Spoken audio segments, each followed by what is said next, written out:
Shalom, shalom, boa tarde. Hoje nós estamos no dia 27 do mês de Tammuz do ano 5782, calendário judaico.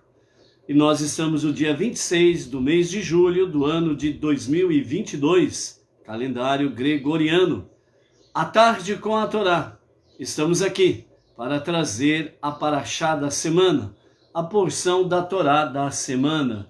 E é por isso que nós estamos hoje no terceiro dia da semana e, portanto, é o nosso terceiro dia para o Shabat, o sagrado dia do Shabat. E dentro da nossa Parashá da semana, nós estamos aí com a terceira aliá, a terceira leitura da nossa Parashá Matot. Bendizemos a Hashem, que nos concede a vida para que nós possamos estar a seu serviço. E esta é a grande mensagem que nós tivemos esses dias atrás, não é verdade? Ou seja, a essência do nosso viver é servir a Deus.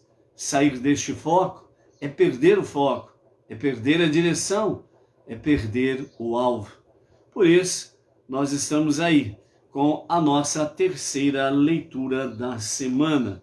Temos aí diante de nós, pela graça bendita de Hashem, né?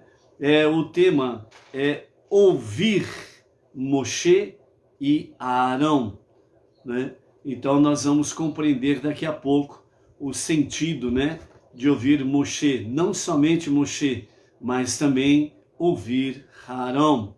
Então temos essa palavra aí. E o nosso Rebbe Menachem Mendel, o tzadik da nossa geração, o justo da nossa geração, e o líder máximo, né, da nossa geração, tem para nós, né, a palavra inicial. Vamos brincar de esconde-esconde?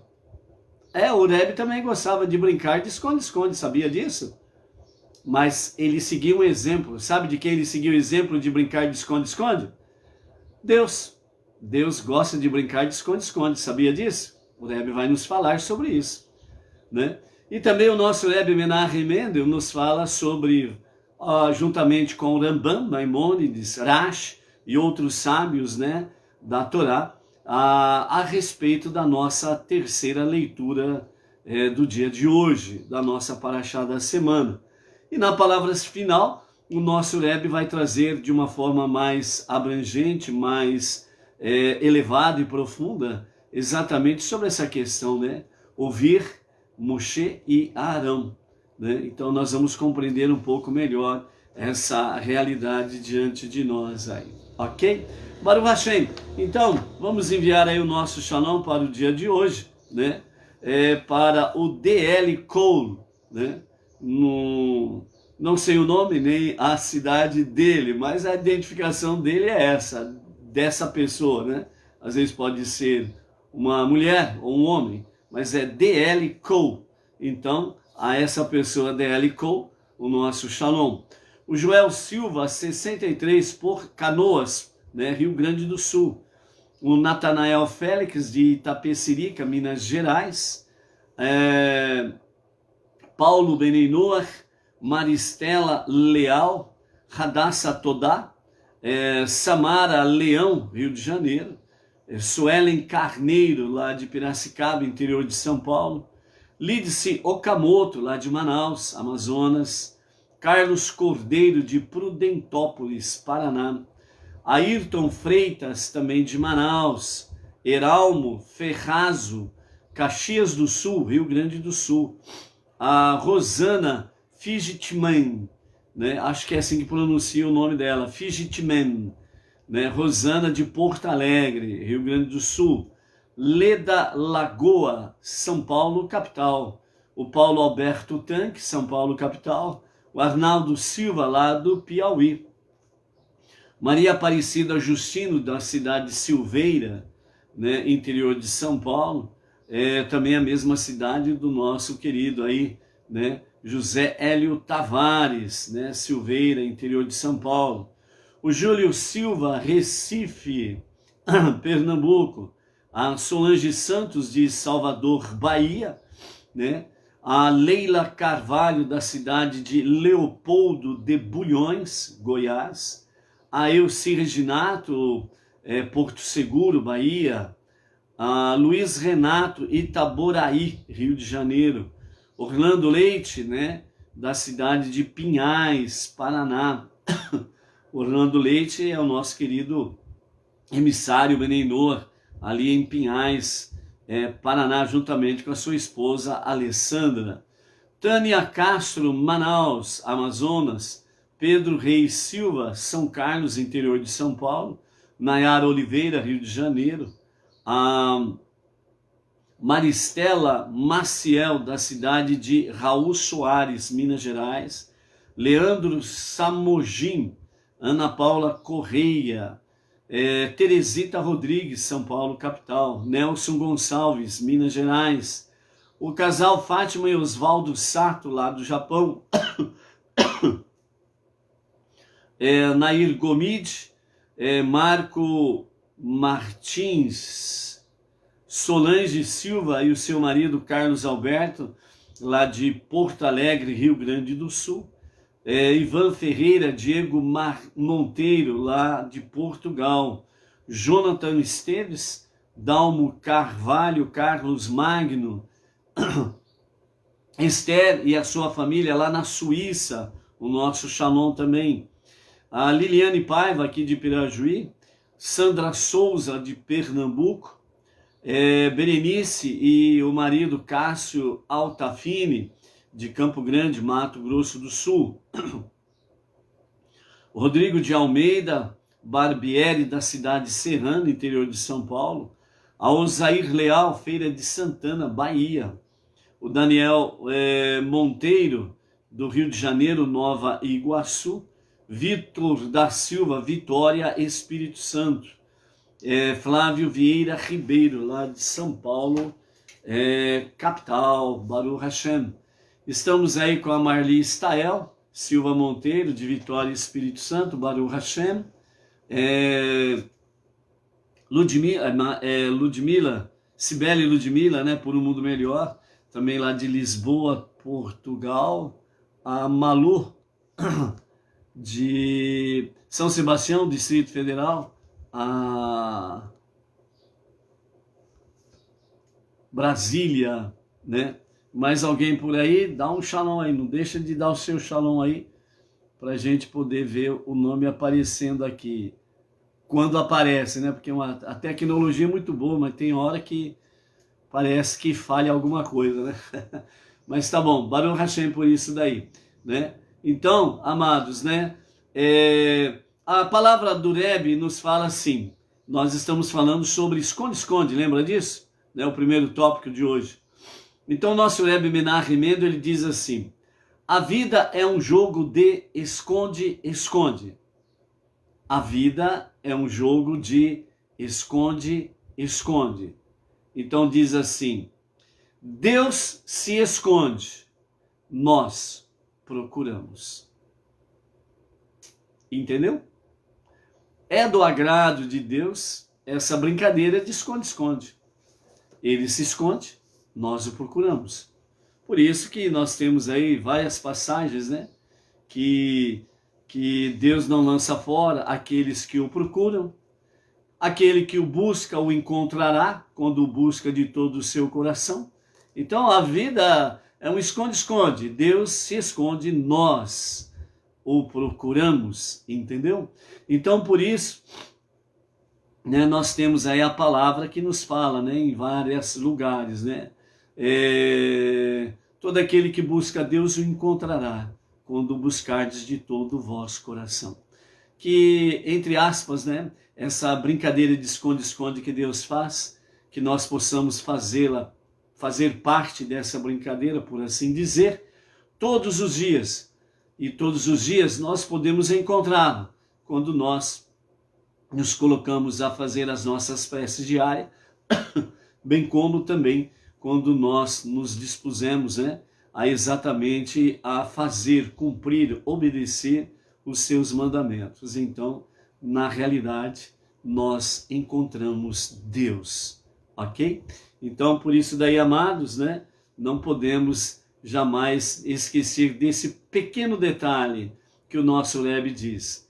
aquele momento em que você está passando, e muitas vezes um momento adverso, um conflito, uma aflição, uma angústia, uma dor ou algo semelhante, e aí às vezes vem aquele sentimento que parece, né, que Deus se escondeu de você, parece que Deus não está te vendo. É exatamente isso, né? Deus está escondido, por assim dizer, porque Ele está esperando que nós venhamos buscá-lo com todo o nosso coração. Então, muitas vezes, né, as adversidades e coisas semelhantes a estas, elas chegam até nós para que nós não percamos jamais a questão simples que diz: olhai para cima, olhai para os céus. É de onde vem o nosso socorro, o nosso auxílio, do único Deus, o único Criador, o único Salvador. Ok? Baruch Hashem. Osair Leal, Feira de Santana, Bahia, né? Shalom, shalom, Osair, juntamente com toda a sua família, que seja a graça de Hashem. Então, amados, não perca essa oportunidade diária e constante. Entre aspas, brinque com Deus. Ele ama ser encontrado por cada um de nós. Baruch Hashem. A nossa terceira leitura da Parashá Matot, ela está no capítulo 31, né? E hoje nós estamos aí no capítulo 31, do verso 13 ao 24, no livro de Números, que é a nossa terceira leitura, ok? Do verso 13 até o verso 18, nós teremos aí a conclusão sobre a guerra contra Midian. Ontem nós vimos aí o início da guerra contra Midian, né, os midianitas, e vimos aí que trata-se de uma guerra sobre uma questão de servir ou não servir a Deus.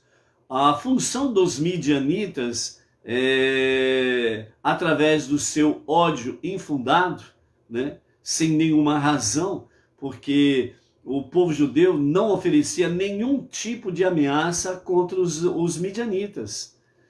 Não estava no roteiro de Hashem que o povo judeu, na sua travessia pelo deserto, viesse tomar posse da terra dos midianitas, né? Não estava a princípio nenhuma destas coisas. Então não oferecia nenhum perigo. Porém, os midianitas, eles alimentaram um ódio gratuito, um ódio infundado. Então, por isso, eles usaram as suas mulheres para fazer pecar o povo judeu, né? Então, dentro desse aspecto aí, vimos aí que quando vai para a guerra, Deus, ele fala que inclusive a tribo de Levi, dos Kohanim, a tribo dos sacerdotes, que foram separadas, a tribo que foi separada pelo Eterno, para não ter nenhum direito a uma herança da terra e nem aos espólios, né, de guerras, porque tudo isso se tratava especificamente sobre uma questão de posse, expansão, domínio, e tudo ligado e conectado com as questões materiais do mundo secular, a posse da terra, a guerra, vencer o inimigo, etc. e tal, né? E tomar posse dos espólios, né? Daquelas 7 nações que estavam na terra prometida. Então a tribo de Levi estava totalmente fora desta guerra da posse da terra. Mas quando vai para a guerra contra os midianitas, Deus fala que inclusive a tribo de Levi, ela precisa contribuir com 1000 homens, como foi o caso de 1000 homens de cada tribo, para essa guerra contra os midianitas. E aí nós vimos também, né, dentro desse aspecto, que como a tribo de Levi está 100% focada, separada para o serviço do Eterno, e a questão dos midianitas era mais uma questão espiritual, exatamente sobre a questão de uma guerra entre o bem e o mal, entre a luz e as trevas, entre realmente a vida e a morte, a liberdade e a escravidão. Então, a tribo de Levi foi convocada para essa batalha, porque é um serviço a Deus, estar livre destas adversidades negativas que estão conectadas realmente com as questões mais baixas deste mundo inferior, né? O mal, a escravidão, a morte, o ódio e coisas semelhantes a estas, né? Então é uma questão de vencer isso constantemente, para que tenhamos vida, vigor, saúde, bem-estar, shalom, tenhamos realmente a vida em todos os seus aspectos positivos, para podermos servir a Deus da melhor forma possível no nosso dia a dia, ok? Então, nesse sentido aí, por isso que a tribo de Levi foi convocada. Então, olhando desse aspecto, então nós tivemos aí. Então, nesse sentido, só a tribo de Levi deveria ir para a guerra, porque se trata de uma questão de servir a Deus, e a tribo de Levi representava exatamente essa realidade. Mas por que as demais tribos foram juntas? A lição que ficou para nós e que é uma realidade para nós. Todos nós, independente de ser judeu ou não judeu, todos nós precisamos estar conectados realmente no serviço a Deus. E nós precisamos sempre estarmos prontos para as batalhas de Deus contra todo o aspecto negativo do lado da esquerda, em que nós temos aí sobre a questão esquerda, Gevurá, severidade, né? Então, a questão negativa, obscura, né? O mal e etc e tal, tudo aquilo que está conectado a esta realidade. E a direita, onde está conectado com Hesed, bondade, luz, presença divina, etc e tal, estarmos realmente focados nessa nossa luta diária. Então, todos realmente são convocados para essa batalha, né? Nesse aspecto aqui, então nós vemos que realmente invocar o nome de Hashem para a batalha contra o mal, a escuridão, as trevas, né, o lado negativo, o perverso, né, realmente é buscar forças no Eterno para podermos vencer realmente esse aspecto negativo, né, que a vida tem e que o nosso lado esquerdo tem, né, nesse sentido de escuridão, trevas, o mal e assim sucessivamente, que está conectado com a nossa alma animal, a má inclinação e, portanto, as coisas de forma muito negativa dentro do aspecto materialista, ok?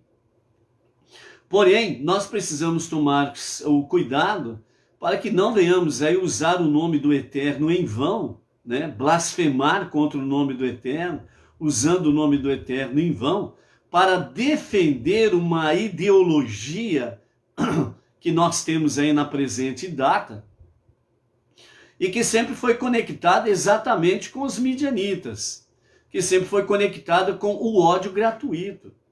Como pode alguém que diz que crê no único Deus, no único Criador, no único Salvador, como pode alguém que diz que é Benei Noach, né?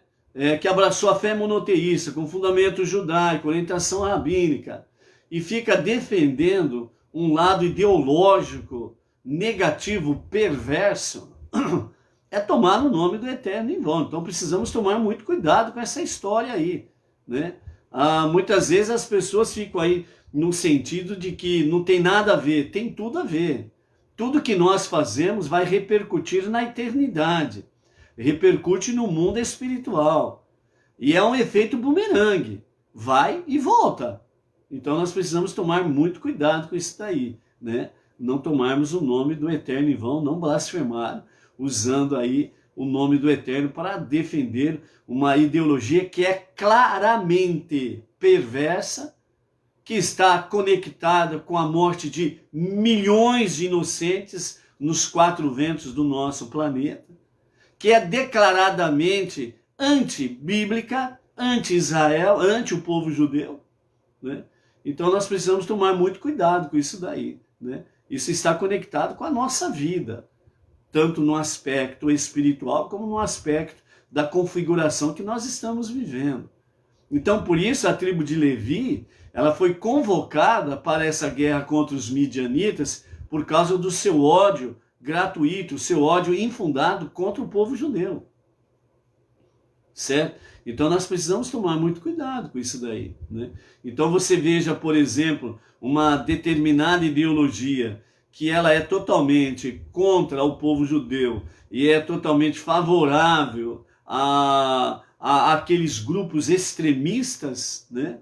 Então por aí você tira uma base que nós precisamos realmente tomarmos cuidado com isso e fazermos parte da tribo de Levi nessa guerra, entre aspas, né?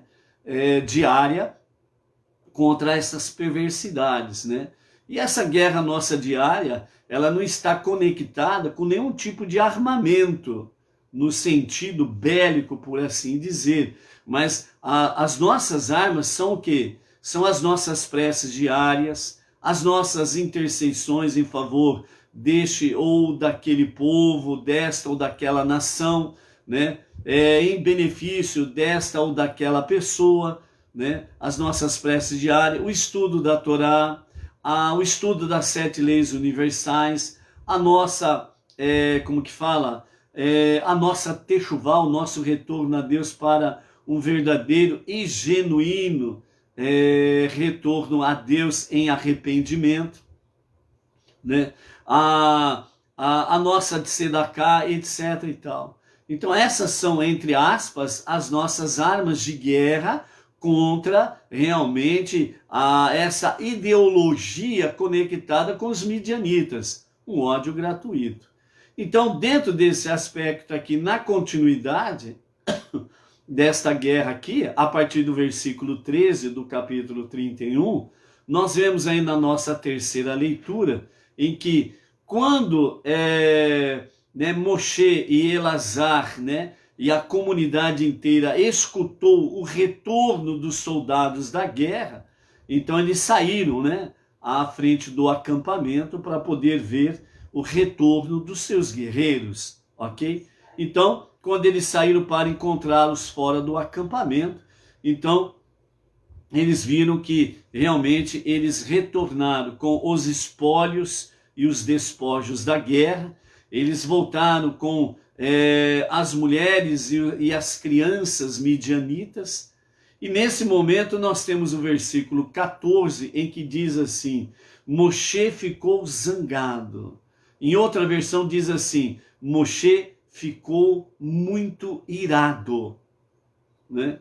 Com os oficiais do exército, tanto com os oficiais sobre milhares de homens, quanto com os oficiais sobre centenas de homens, que retornaram da campanha de guerra. Moshe disse a eles, zangado, bravo, irado: vocês deixaram todas as mulheres viverem?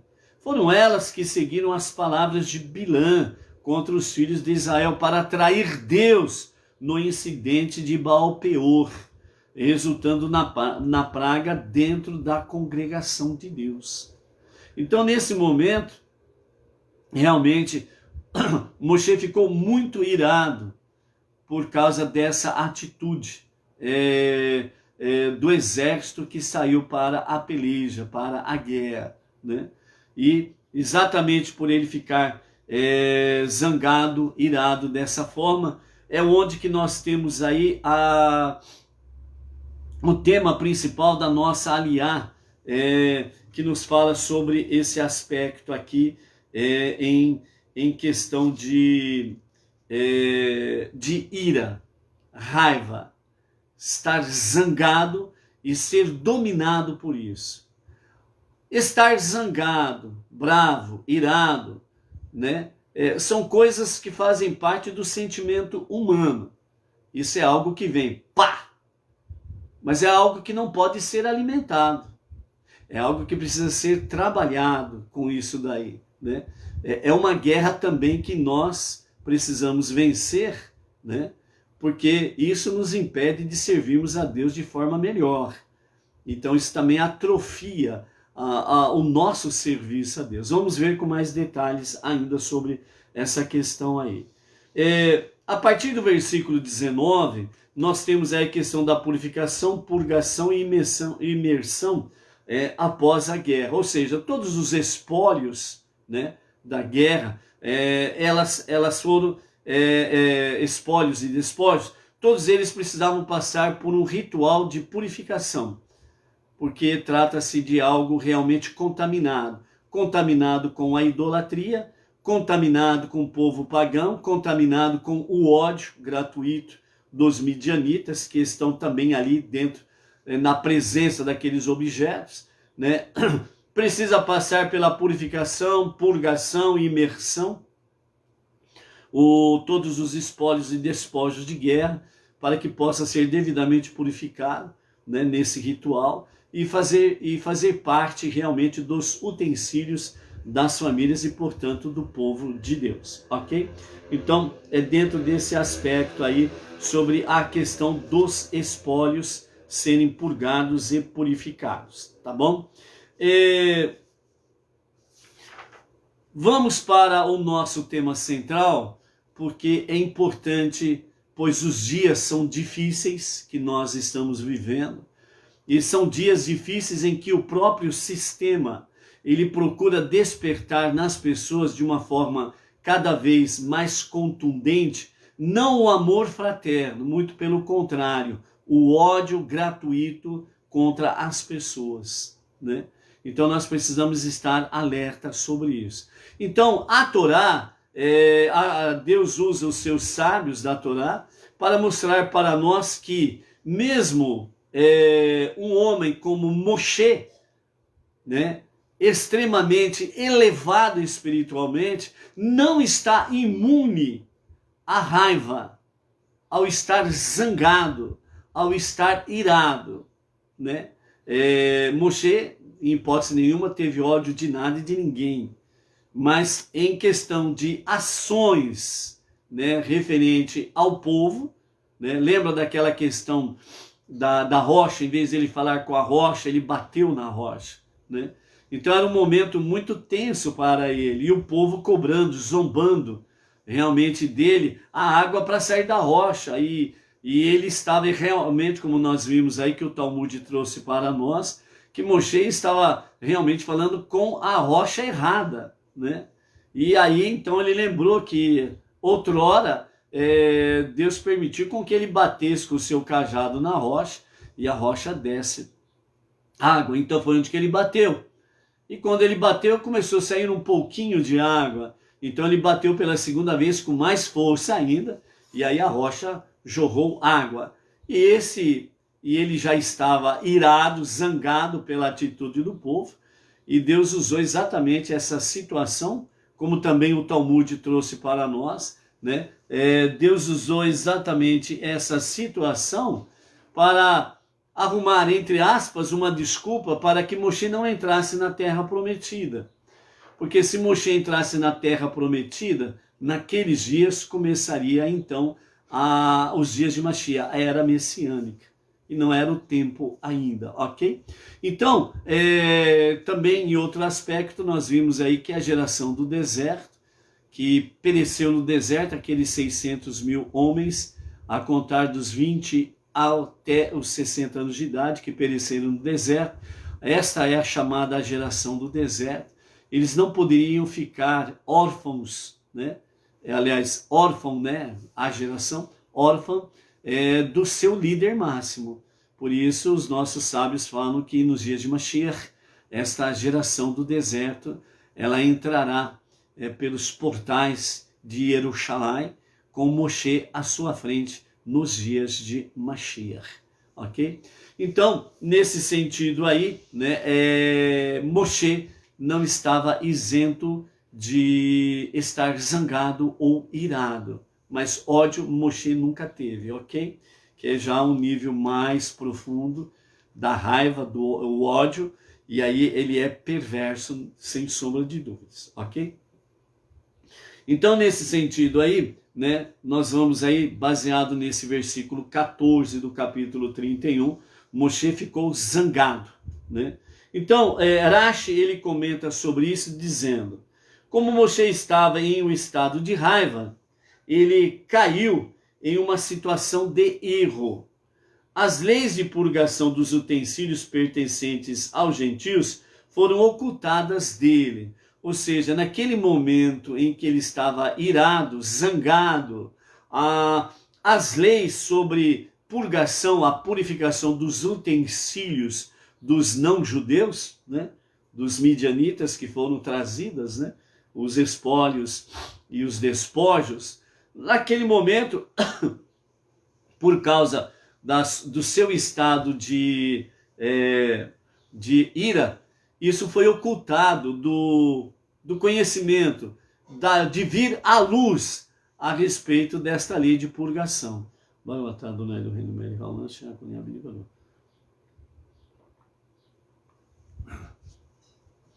Então, as leis de purgação dos utensílios pertencentes aos judeus foram ocultadas dele.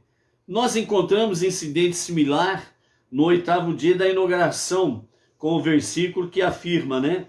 Ele ficou furioso com Elazar e Itamar. Foi uma outra situação em que Moshe ficou irado com Elazar e Itamar, que está lá no livro de Levítico, no capítulo 10, onde ele ficou irado com eles porque eles não obedeceram, a princípio, né, a questão dos sacrifícios.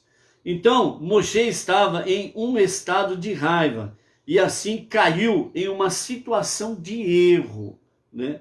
Então, ao criticar, né, para queimar as ofendas de pecado, na qual Elazar e Itamar não o fizeram naquele momento ali, né? Então, da mesma forma, quando Moshe disse, escutem seus rebeldes, né? Nós vimos anteriormente aqui no capítulo 20, no verso 10 de Números. Ele bateu na rocha, nós vimos lá também no capítulo 20, verso 10 e verso 11 de Vaikra, Levítico, ok? Não de Números, Levítico.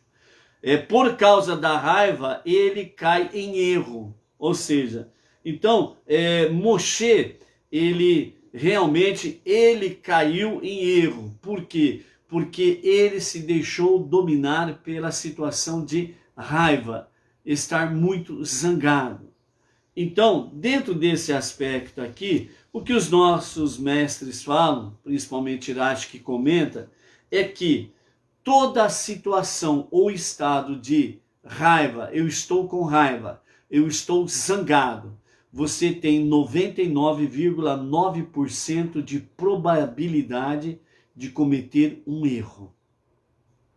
E dependendo da situação, às vezes você comete um erro que pode ser fatal. Então, o estado de estou zangado, estou com raiva, aí você precisa dobrar a sua prudência, a sua vigilância, você precisa dobrar o seu pedido de socorro para Deus, você precisa dobrar realmente a sua techuvá. Porque você tem 99,9% de probabilidade de cometer um erro. E às vezes pode ser um grande erro, que pode afetar o seu futuro. Moshe, ele não perdeu, né, na linguagem que nós muito bem conhecemos. Moshe não perdeu a salvação, não perdeu os seus méritos, não perdeu realmente de ser um maravilhoso projeto de Deus. Mas ele perdeu a grande oportunidade de entrar na terra prometida, por causa desse momento de ira, estar zangado e cometer um erro. Então, a Torá, através tanto da Torá escrita como através das interpretações dos nossos sábios, exatamente para nós aprendermos com isto. Ou seja, se nós não aprendermos com os nossos erros, se nós não aprendermos com os erros do passado, então nós somos tolos. Está nos faltando sabedoria, está nos faltando temor aos céus. E se nós não procuramos nos corrigirmos rapidamente, está faltando o amor a Deus. Entendeu? Então, é esse sentido aí também. Então, nós temos aí, dentro dessa questão, nós temos aí raiva, estado de raiva, e nós vimos aí que também a passagem fala que justamente por Moshe, que ficou zangado, né, ficou ocultado dele a revelação, né, das leis de purgação, purificação dos utensílios, dos despojos, dos espólios de guerra. Então nós temos aí o quê? O ensinamento racídico, os nossos mestres do racidismo, que são níveis mais profundos do conhecimento da Torá.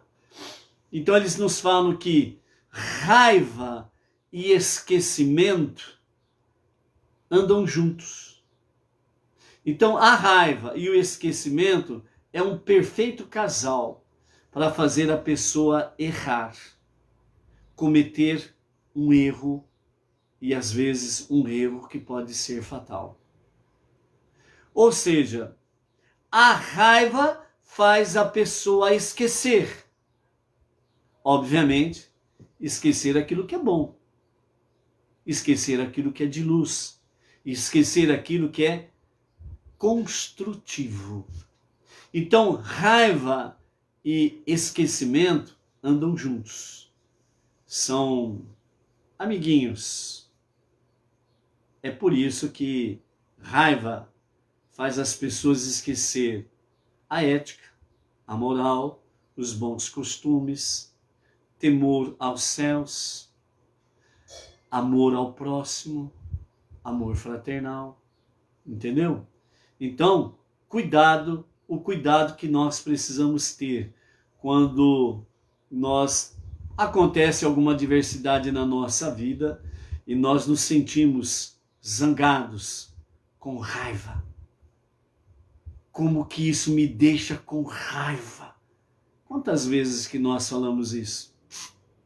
Não é verdade? Então, aprendendo, raiva e esquecimento. Obviamente, esquecimento selando tudo, esquecimento dos mandamentos divinos. Então, assim, segundo Arizal, um dos grandes comentaristas da nossa palavra, da nossa Torá, ele nos diz, a raiva é um pecado mais grave do que todos os outros. Então, Arizal, ele traz para nós esse tema no sentido de que a raiva é o pecado mais grave de todos. Vamos ver como que ele explica isso. Pois quando uma pessoa comete qualquer outra transgressão, qualquer outro tipo de transgressão, que não seja irar-se, sua alma ainda permanece, preste atenção nisto. Pense profundamente nisso, o que Arizal fala. Qualquer outro tipo de transgressão, com exceção da ira, a alma da pessoa permanece no seu corpo. Porém, quando ela está irada, a alma da pessoa parte do seu corpo e é substituída por uma alma externa, entre aspas. Isso explica porque o indivíduo tende a esquecer os seus estudos de Torá, os seus ensinamentos, quando ela se enfurece devido à partida da alma. Que alma que é essa que partiu? A alma divina. Aí você fica à mercê de uma, entre aspas, uma alma externa. A alma animal ficou. Já a casa ficou bagunçada.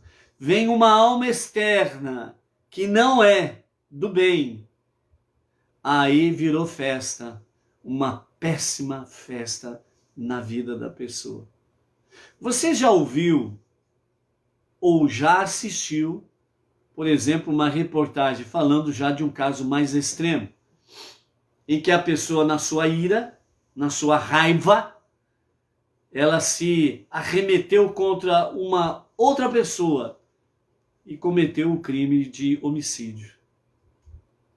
Quando a pessoa foi dominada, não vamos nem falar o estilo da morte, ok? Quando a pessoa foi dominada, a poeira baixou, então perguntaram para ela, por que você fez isso? A pessoa simplesmente responde, não sei, eu estava com muita raiva dela.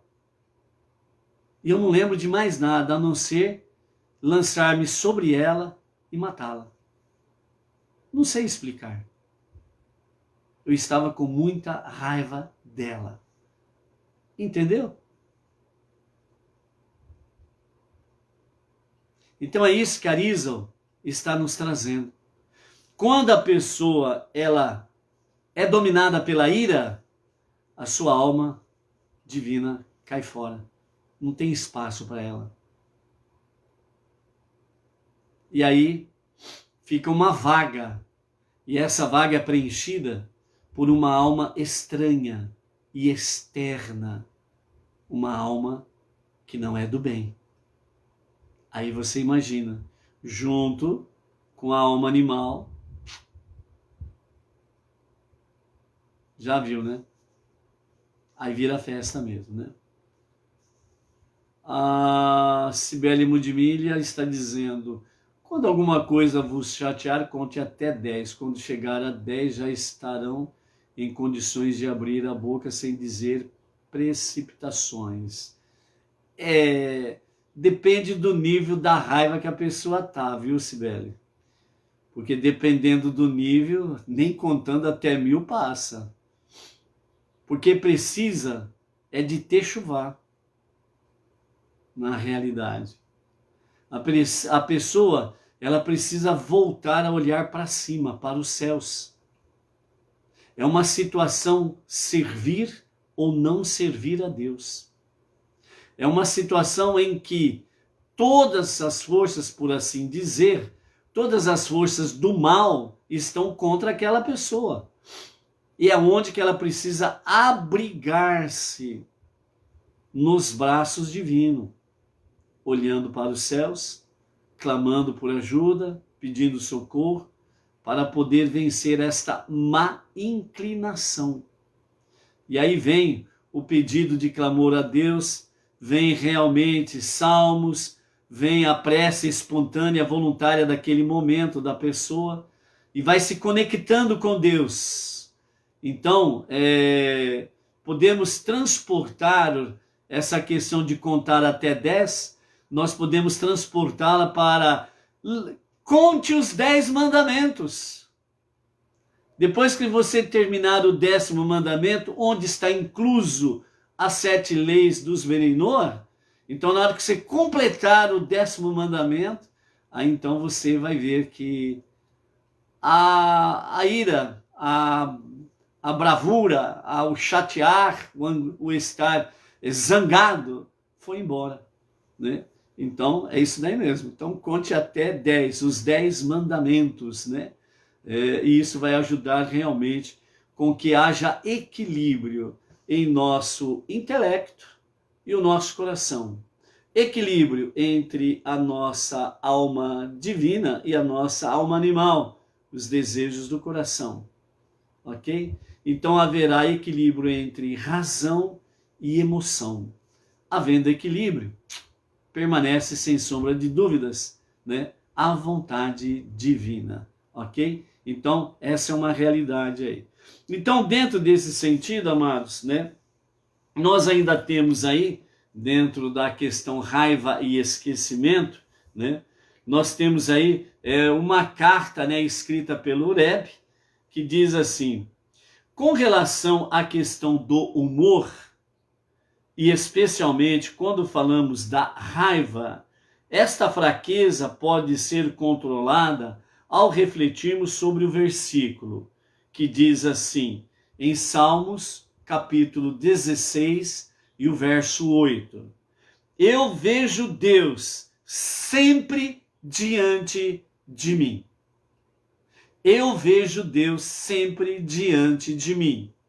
Então vejam bem o conselho do Rebbe, que também é a introdução para a primeira parte, né, do Código de Leis, Shulchan Aruch, né, que é o grande livro do Código de Leis no mundo judaico, o comportamento judaico. E assim, essa introdução a todo o código que regulamenta, né, o comportamento judaico na vida diária. Eu vejo Deus sempre diante de mim. Salmo 16, verso 8.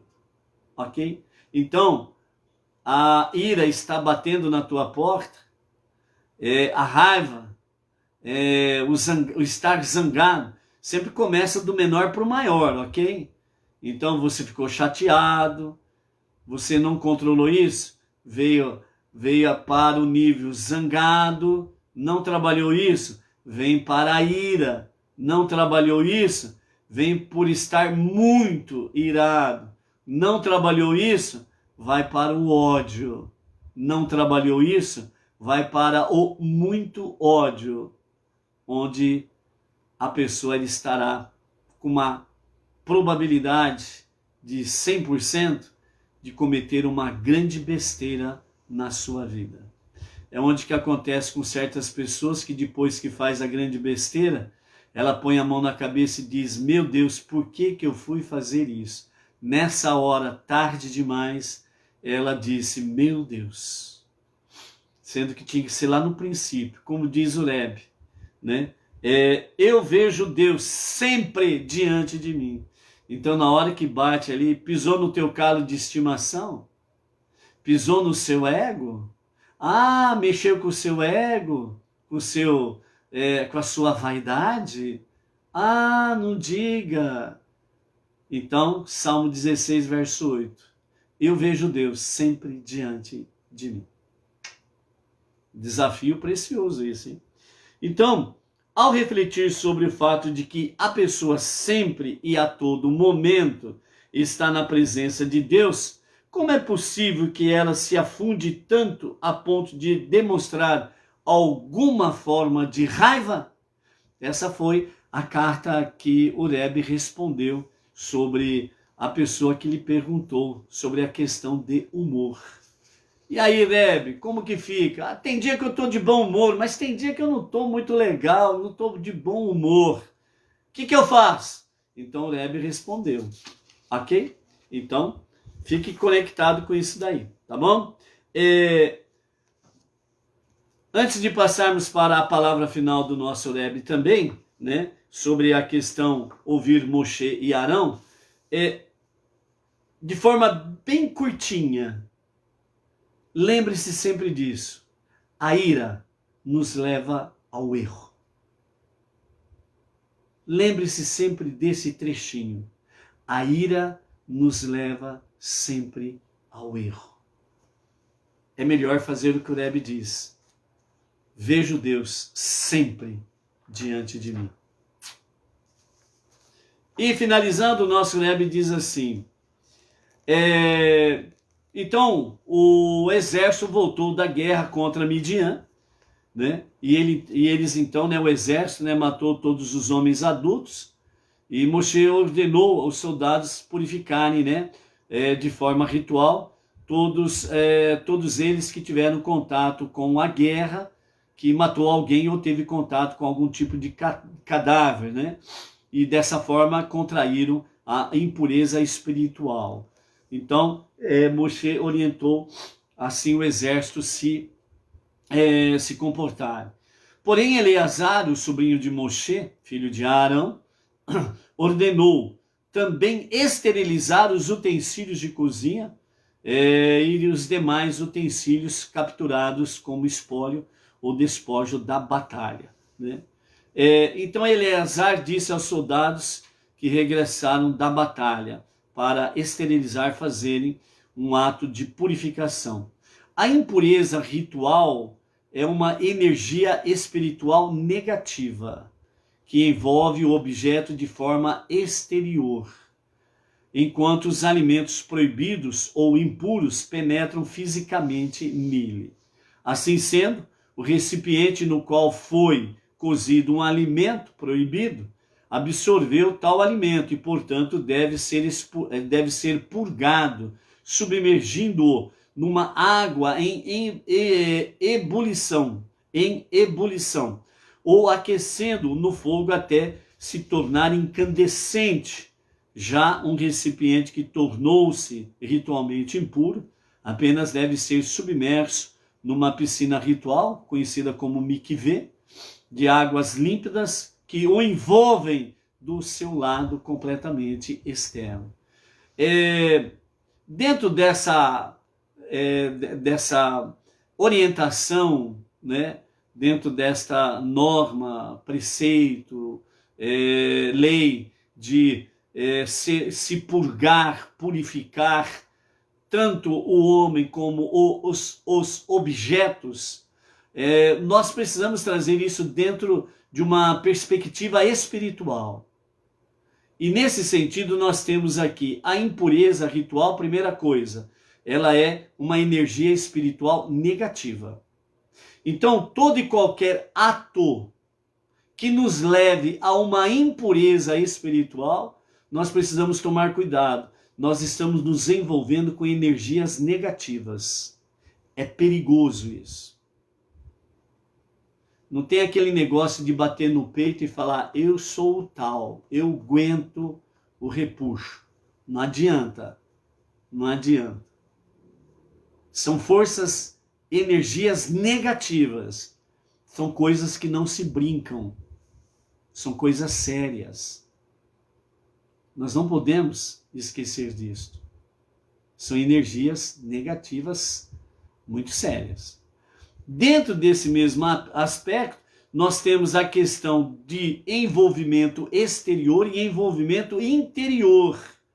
Então, o envolvimento exterior é tudo aquilo que está ao nosso redor, que pode nos contaminar de impureza ritual, no sentido de desobedecermos a Deus e os seus mandamentos. E temos a questão interior, ou seja, aquilo que nós absorvemos da nossa vida que está aí fora. Então nós temos que tomar muito cuidado com as questões éticas, morais. Precisamos tomar cuidados com aquilo que nós olhamos, com aquilo que nós nos alimentamos no nosso dia a dia, dentro de um aspecto que nos leve à impureza espiritual.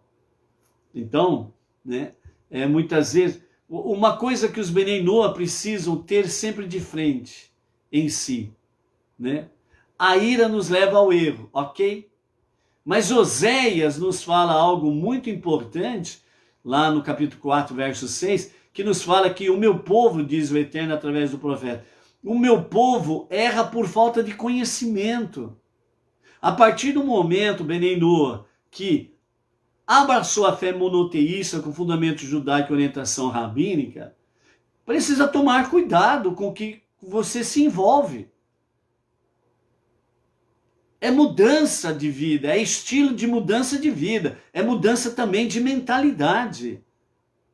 Nós precisamos buscar cada vez mais a mentalidade de Torá, a mentalidade das 7 leis de Noah, a mentalidade do monoteísmo com fundamento judaico e orientação rabínica.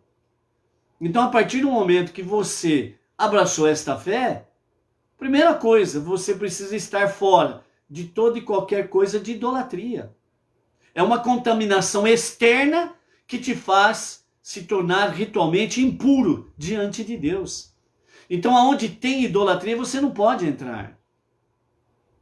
Você não pode ter dentro da sua casa nenhum tipo de objeto de idolatria. Ponto. Então, por isso nós temos aqui a questão que o Rebbe Menachem Mendel, o líder máximo da nossa geração, fala, que nós precisamos ouvir Moshe e Arão, porque é um aperfeiçoando o outro. Entendeu? É um aperfeiçoando o outro. Então a nossa jornada monoteísta, Nós precisamos ter essa realidade diante de nós. Então, por isso, nós temos que tomar todo o cuidado de não cometermos idolatria, de não blasfemarmos contra o nome de Hashem.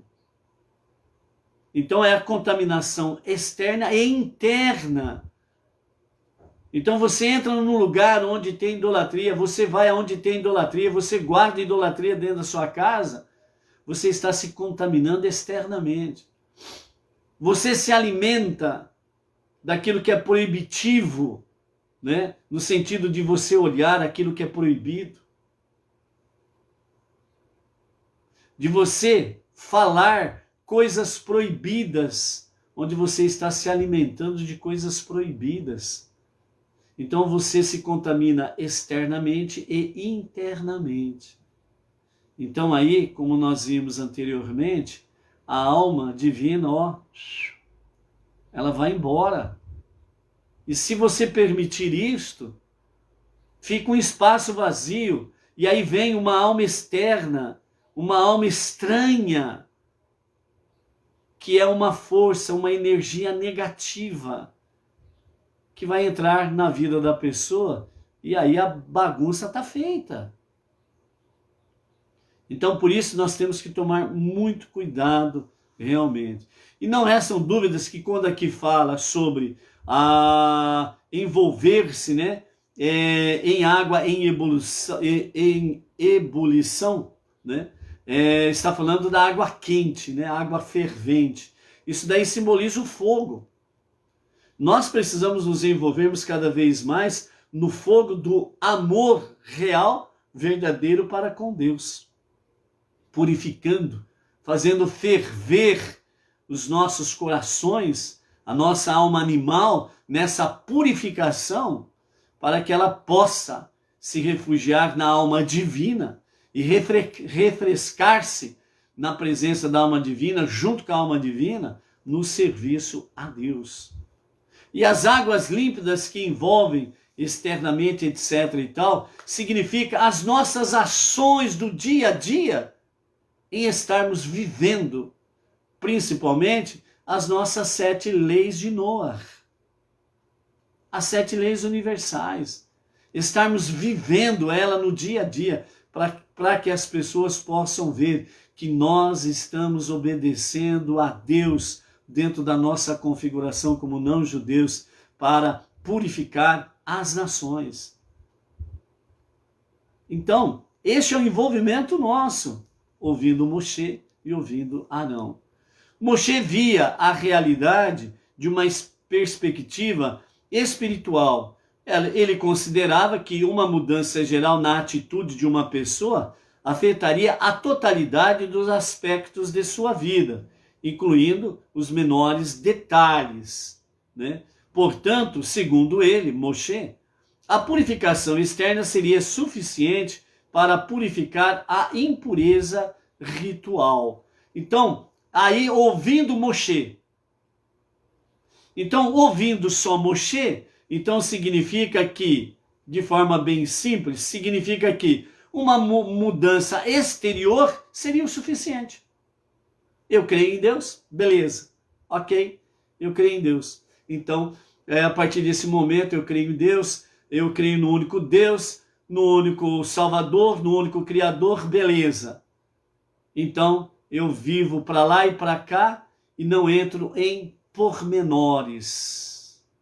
Não entro intimamente nesta ligação com Deus. Então, dentro dessa visão, né, de Moshe, então apenas a purificação externa já seria suficiente, né? Que significa, eu já não tenho mais contato com as coisas pecaminosas externamente, com idolatria, não blasfemo contra Deus, não cobiço nada do próximo, não pratico as relações proibitivas, não tenho raiva, não tenho ódio de ninguém, e patati patatá, entendeu? Então aquela mudança externa, beleza. Mas aí, né, o Rebbe Menachem Mendel fala que nós precisamos ouvir também Arão. Então ele diz, entretanto, Eleazar, filho de Arão, portanto, Arão, né, o filho representa o pai muito bem, Eleazar tinha herdado o ponto de vista de seu pai Arão. Olhando a realidade a partir de uma perspectiva terrena, ele sabia que as mudanças gerais, externas, não são suficientes. Também devemos trabalhar com os detalhes internos. Então é aí que está a questão das emoções. Aí entra aquela questão do coração. Como que estão as emoções? Zangado, irado, com raiva, está indo para o ódio, entendeu? Como que estão as questões internas, os desejos, as paixões, a cobiça, entendeu? Está escondidinho lá. Essa é a diferença entre questão externa e interna. Externa, todo mundo vê, beleza. Então, qualquer um pode se fantasiar bonitinho de santo. Qualquer um pode se fantasiar de santo. Tá cheio de santo por aí. Tá cheio de santinhos que se dizem Benenor. Ai, que bonito, Benenor. Sou um santinho. E internamente, como estão as coisas? Qual é a tua ligação com o mundo exterior? Internamente e externamente. Precisa ver essa história aí. Então, continuando. Eleazar, que aprendeu muito bem com seu pai Arão, ele diz que as mudanças gerais externas não são suficientes.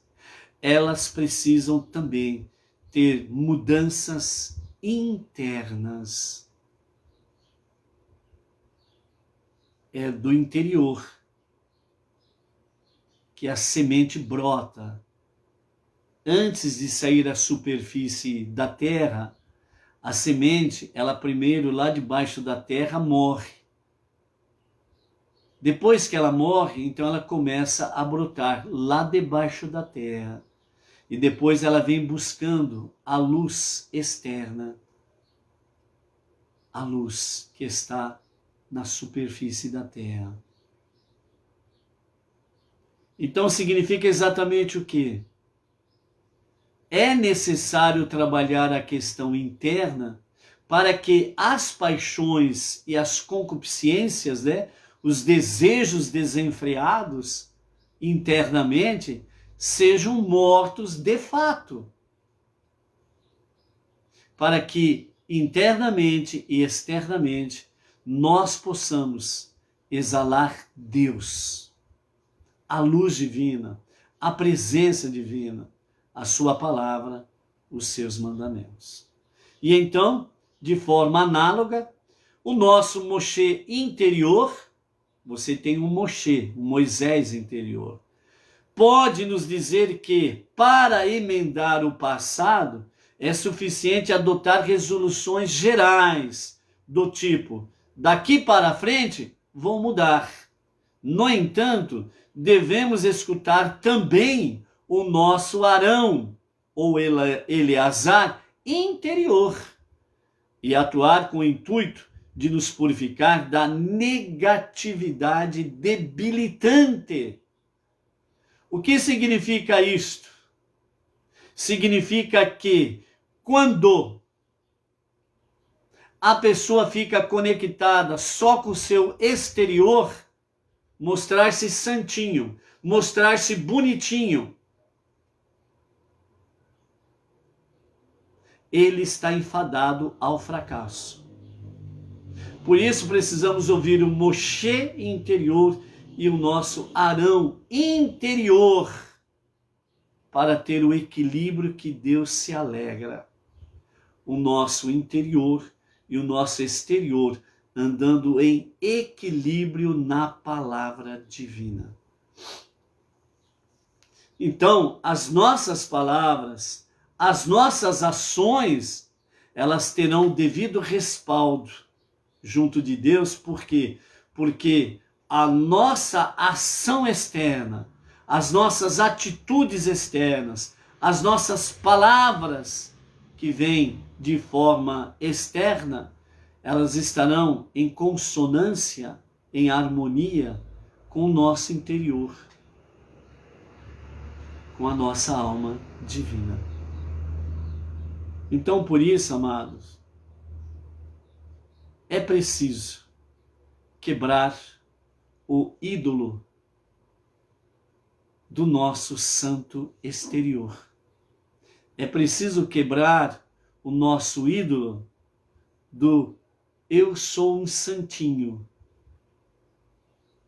Pau nele. Quebra esse santo. Derruba essa idolatria.